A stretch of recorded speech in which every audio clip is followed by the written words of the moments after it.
ಸ್ನೇಹಿತರೆ, ಎಲ್ಲಿಗೆ ಬಂತು ಹೋರಾಟ? ಸೌಜನ್ಯ ಹೋರಾಟ ಎಲ್ಲಿಗೆ ಬಂತು? ಮಹೇಶ್ ಶೆಟ್ಟಿ ತಿಮ್ರೋಡಿ ಅವರಿಗೆ ಬೇಲ್ ಆಯ್ತಾ? ಮಹೇಶ್ ಶೆಟ್ಟಿ ತಿಮ್ರೋಡಿ ಅವರ ಗಡೀಪಾರು ಆದೇಶದ ವಿರುದ್ಧ ಹೈಕೋರ್ಟ್ ಮೆಟ್ಟಿಲೇರಿದ್ದಾರಲ್ಲ, ಆ ಅಪ್ಲಿಕೇಶನ್ ವಜಾ ಆಯ್ತಾ? ಅಥವಾ ಅವರ ಪರ ತೀರ್ಪು ಸಿಕ್ತಾ? ಏನ್ ನಡೀತಾ ಇದೆ? ಇದರ ಬಗ್ಗೆ ಇವತ್ತು ಚರ್ಚೆ ನಡೀತಾ ಇರುವಂತದ್ದು. ಅಂದ್ರೆ ನ್ಯಾಯವನ್ನು ಕೇಳಿಕೊಂಡು ಹೋದಂತವರ ವಿರುದ್ಧ ನಡೆದಂತಹ ಕೇಸ್ಗಳು, ಹಾಕಿರುವಂತಹ ಕೇಸ್ಗಳು, ಪೊಲೀಸ್ ದೌರ್ಜನ್ಯಗಳು, ಇದರ ಬಗ್ಗೆ ನಾವಿವತ್ತು ಚರ್ಚೆ ಮಾಡ್ತಾ ಇದ್ದೇವೆ.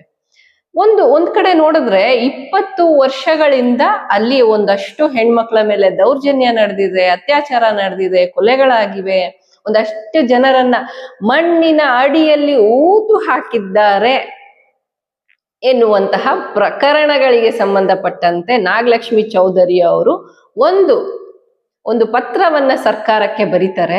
ಅವರನ್ನು ಬಿಡಲ್ಲ ನಮ್ಮ ರಂಗನಾಥ್ ಅವರು, ಪಬ್ಲಿಕ್ ಟಿವಿ ರಂಗಣ ಅವರು, ಅವ್ರ ವಿರುದ್ಧ ಕೂಡ ನೀನು ಎಡಚರ, ನೀನು ಅದು ಇದು ಅಂತ ಹೇಳಿ ಅವರನ್ನ ಅವಮಾನಿಸ್ತಾರೆ.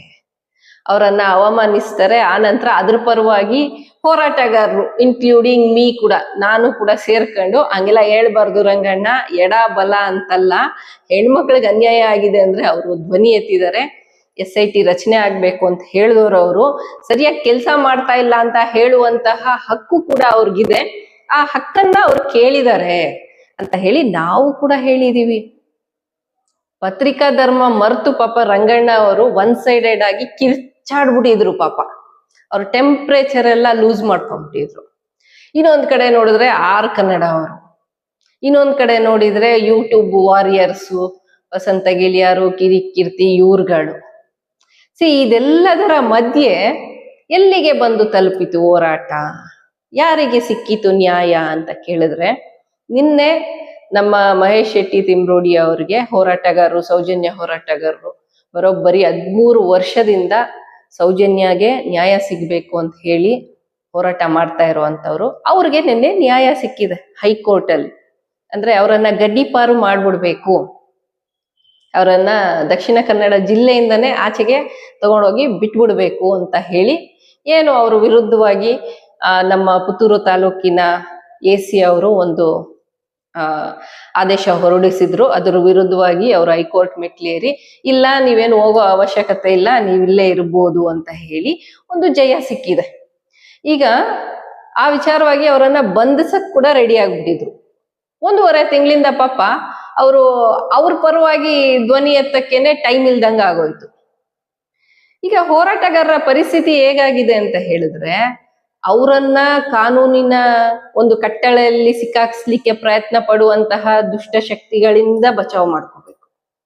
ಇನ್ನೊಂದು ಕಡೆ ಹೆಣ್ಮಕ್ಳಿಗೆ ಅನ್ಯಾಯ ಆಗಿದೆ ಅನ್ನೋದ್ರ ಬಗ್ಗೆ ಧ್ವನಿ ಎತ್ತಬೇಕು. ಇವರು ಆ ಸಾಕ್ಷಿಗಳನ್ನ ಇಟ್ಕೊಳ್ಳೋದಾ, ಇಲ್ಲ ಇವರು ವಿರುದ್ಧ ಮಾಡಿದಂತಹ ಷಡ್ಯಂತ್ರದ ಬಲೆಗಳಿಂದ ಬಿಡಿಸ್ಕೊಂಡು ಆಚೆ ಬರೋದಾ? ನೋಡಿ, ಜಯಂತ್ ಟಿ ಅವ್ರಿಗೆ ಏನ್ ಮಾಡಿದ್ರು, ಅವ್ರು ರಾಜ್ಯಪಾಲರಿಗೆ ಲೆಟರ್ ಬರೆಯೋಂಗಾಯ್ತು. ಜಯಂತ್ ಟಿ ಅವರು ಯಾರನ್ನು ಬಿಡ್ಲಿಲ್ಲ. ಅವರು ವಿಠಲ್ ಗೌಡ ಅವ್ರ ವಿರುದ್ಧ ಒಂದು ಕಂಪ್ಲೇಂಟು, ಯಾರು ಅದು ಸ್ನೇಹಮಯಿ ಕೃಷ್ಣ ಅಂತೆ, ಅವರು ಕಳ್ಳ ಕಂಪ್ಲೇಂಟ್ ಮಾಡಿದ್ರು. ಕೃಷ್ಣನ್ ತರ ಕಂಪ್ಲೇಂಟ್ ಮಾಡಿದ್ರು. ವಿಠಲ್ ಗೌಡ ಸ್ವಂತ ಮಾವ, ಸೌಜನ್ಯನ ಸ್ವಂತ ಮಾವನೇ ಸೌಜನ್ಯನ ಆ ಪರಿಸ್ಥಿತಿಗೆ, ಅಂದ್ರೆ ಪವಿತ್ರವಾಗಿ ಸತ್ತು ಸ್ವರ್ಗ ಸೇರುವ ಪರಿಸ್ಥಿತಿಗೆ ಕಾರಣ ಅಂತ ಹೇಳಿದ್ರು. ಪವಿತ್ರವಾಗಿ ಅಂದ್ರೆ ಹೇಗೆ ಅಂತ ಮತ್ತೆ ನಾನು ಬಿಡಿಸಿ ಹೇಳ್ಬೇಕಾಗಿಲ್ಲ. 6 ಇಂಚು ಮಣ್ಣನ್ನ ಮರ್ಮಾಂಗಕ್ಕೆ ತುಂಬಿಸಿ ಸ್ವರ್ಗಕ್ಕೆ ಕಳಿಸಿರುವ ಒಂದು ಪ್ರಕ್ರಿಯೆ. ಅದನ್ನ ನಮ್ಮ ಕೀರ್ತಿಯವರು, ಖ್ಯಾತೆ ಪತ್ರಕರ್ತರು ಹೇಳಿರುವಂತ ಒಂದು ಸ್ಟೇಟ್ಮೆಂಟ್. ಅದನ್ನ ಅವ್ರಿಗೆ ರುದ್ರಮುನಿ CID ಆಫೀಸರ್ ಹೇಳಿದ್ರಂತೆ. ಅಂದ್ರೆ ಒಂದು ಹೆಣ್ಮಗಳ ಮೇಲೆ ಅತ್ಯಾಚಾರ, ಲೈಂಗಿಕ ಸಂಭೋಗ ಆಗಿಲ್ಲ ಅಂದ್ರೆ ಆಕೆ ಸತ್ತೋಗ್ಬಿಟ್ರು ಕೂಡ ಅದು ಪವಿತ್ರವಾಗಿ ಸತ್ತು ಸ್ವರ್ಗಕ್ಕೆ ಸೇರುವಂಥದ್ದು ಅಂತ. ಲೈಂಗಿಕ ಪ್ರಕ್ರಿಯೆ ನಡೆದಿಲ್ಲ ಅನ್ನೋದಕ್ಕೆ ಅವ್ರು ಹೇಳಿರುವಂಥದ್ದು. ಈ ರೀತಿಯಾದ ಒಂದು ದುಷ್ಟ ಜನರ ನಡುವೆ ಈ ಹೋರಾಟ ಎಲ್ಲಿಗೆ ತಲುಪಿದೆ ಅಂತ ಹೇಳಿದ್ರೆ, ಆ ರೀತಿಯಾದ ಸ್ಟೇಟ್ಮೆಂಟ್ ಕೊಟ್ಟವ್ರ ಮೇಲೆಲ್ಲ, ಹೆಣ್ಮಕ್ಳ ವಿರುದ್ಧ ಸ್ಟೇಟ್ಮೆಂಟ್ ಕೊಟ್ಟಂತಹ ಕಿರಿಕೀರ್ತಿಯಾಗಿ ಎಲ್ಲ ಈ ಕಾನೂನು ಪ್ರಕ್ರಿಯೆಗಳು, ಕಷ್ಟಗಳು, ಸಂಕಷ್ಟಗಳು ಯಾವಿಲ್ಲ. ಆರ್ ಕನ್ನಡಕ್ಕೆ ಈ ಕಡೆಯಿಂದ ಒಂದ್ ಕಡೆ ಓಡೋಗೋದು, ಈ ಕಡೆ ಬಂದು ವಾಪಸ್ ಯೂಟ್ಯೂಬ್ ಅಲ್ಲಿ ಮಾತಾಡೋದು, ಆ ಕಡೆಯಿಂದ ಏನು ಲೈವ್ ಅಲ್ಲಿ ಕನೆಕ್ಟ್ ಆಗ್ಬಿಟ್ಟು ಮಾತಾಡೋದು, ಅವ್ರಿಗೆ ಫುಲ್ ಅವಕಾಶ. ಹೋರಾಟವನ್ನ ತಡೆಯುವವರಿಗೆ ಯಾವುದೇ ಕಾನೂನಿನ ಸಂಕಷ್ಟಗಳಾಗಿರ್ಬೋದು, ಬೇರೆ ರೀತಿಯಾದ ಬೆದರಿಕೆ ಕರೆಗಳಾಗ್ಬೋದು, ಯಾವುದು ಬರಲ್ಲ. ಅದೇ ಹೋರಾಟ ಮಾಡುವವರಿಗೆ ಈ ಎಲ್ಲಾ ವಿಚಾರಗಳು ಬರುತ್ತೆ. ಈ ಎಲ್ಲಾ ವಿಚಾರಗಳು ಬಂದು ಇವ್ರಿಗೆ ಕಿರಿಕಿರಿ ಎಷ್ಟು ಕೊಡ್ಬೋದು ಅಷ್ಟೂನು ಕೊಡುವಂಥದ್ದು. ಮ್ಯಾಕ್ಸಿಮಮ್ ನೋಡಿ, ಈಗ ನೀವು ಮಹೇಶ್ ಶೆಟ್ಟಿ ತಿಮ್ರೋಡಿ ಅವ್ರು ಇರ್ಬೋದು, ಗಿರೀಶ್ ಮಟ್ಟಣ್ಣನ್ ಅವ್ರು ಇರ್ಬೋದು, ಯಾಕೆ ಮಹಿಳಾ ಆಯೋಗದ ಅಧ್ಯಕ್ಷರನ್ನು ಬಿಟ್ಟಿಲ್ಲ ಅಂದ್ರೆ ಲೆಕ್ಕ ಹಾಕಿ ನೀವು. ಇವ್ರು ಇನ್ನೆಷ್ಟು ಕುತಂತ್ರಿಗಳು, ಇನ್ನೆಷ್ಟು ಏನು ಮಾನವೀಯತೆಯನ್ನ ಕಳ್ಕೊಂಡಿರೋ ಅಂತವ್ರು ಅಂತ ಇರ್ಬೇಡ. SIT ಅವ್ರು ಮಾಡಿರೋ ಕರ್ಮಕಾಂಡಗಳು ನೋಡಿ, ಅಲ್ಲಿನ ಆಫೀಸರ್ಗಳನ್ನ ಹೇಳ್ತೀನಿ, ಎಲ್ಲರನ್ನೂ ಹೇಳಲ್ಲ, ಎಲ್ಲಾ ಅಧಿಕಾರಿಗಳನ್ನು ನಾನು ಹೇಳಲ್ಲ. ಅವರು ವಿಠಲ್ ಗೌಡನನ್ನ ನಡೆಸ್ಕೊಂಡ ರೀತಿ ಬಹಳ ಆಶ್ಚರ್ಯ ಅನ್ಸತ್ತೆ. ಇವತ್ತು ನ್ಯಾಯ ಹೆಣ್ಮಕ್ಳಿಗೋಸ್ಕರ ಕೇಳೋದಾ, ಇಲ್ಲ ಈ ಹೆಣ್ಮಕ್ಕಳ ಪರ ನಿಂತ್ಕೊಂಡಂತಹ ಹೋರಾಟಗಾರರ ಪರ ಕೇಳೋದಾ ಅನ್ನೋದು ಕನ್ಫ್ಯೂಸ್ ಆಗೋಗ್ಬಿಟ್ಟಿದೆ ನನ್ಗೆ. ನಾವ್ ಯಾವ್ದಕ್ ಹೋರಾಟ ಮಾಡಕ್ ಹೊರಟಿದೀವಿ ಅನ್ನೋದನ್ನೇ ದಿಕ್ಕು ತಪ್ಪಿಸ್ಬಿಟ್ಟಿದಾರಲ್ಲ, ಅದು ಆಶ್ಚರ್ಯದ ವಿಚಾರ. ಸೌಜನ್ಯಗೆ ನ್ಯಾಯ ಬೇಕು ಅಂತ ಕೇಳ್ತಾ ಇದ್ದವರೆಲ್ಲ ಇವತ್ತು ಮಹೇಶ್ ಶೆಟ್ಟಿ ತಿಮ್ರೋಡಿ ಅವ್ರಿಗೆ ನ್ಯಾಯ ಬೇಕು, ಅವರನ್ನ ಗಡಿಪಾರು ಮಾಡಬಾರ್ದು, ಅವರ ಮನೆಯಲ್ಲಿ ಯಾವುದೇ ಅಕ್ರಮ ಶಸ್ತ್ರಾಸ್ತ್ರ ಸಿಗ್ಲಿಲ್ಲ, ಅದ್ಯಾವುದೋ ಏನೋ ಹಳೇದು ಬಂದೂಕು ಏನೋ ಒಂದಿತ್ತು ಅವ್ರ ಮನೆಯಲ್ಲಿ ಅಂತ ಹೇಳೋ ಅಂತ ಪರಿಸ್ಥಿತಿ ಬಂದ್ಬಿಟ್ಟಿದೆ. ಯಾವ್ದೋ ಹಳೇದಂತೆ, ಸುಮ್ನೆ ಏನೋ ಶೋ ಪೀಸ್ ಇಟ್ಕೊಂಡಿದ್ರೇನೋ ಹಳೆ ಕಾಲದ್ದು ಅಂತ ಹೇಳ್ಬಿಟ್ಟು ಅದನ್ನ ಹೋಗ್ಬಿಟ್ಟು ಶಸ್ತ್ರಾಸ್ತ್ರ ಅನ್ಬಿಟ್ರು. ಈ ರೀತಿಯಾದ ವಿಚಾರಗಳನ್ನ ನಾವು ಗಮನಿಸಿದ್ರೆ ಬಹಳ ಆಶ್ಚರ್ಯ ಅನ್ಸುತ್ತೆ.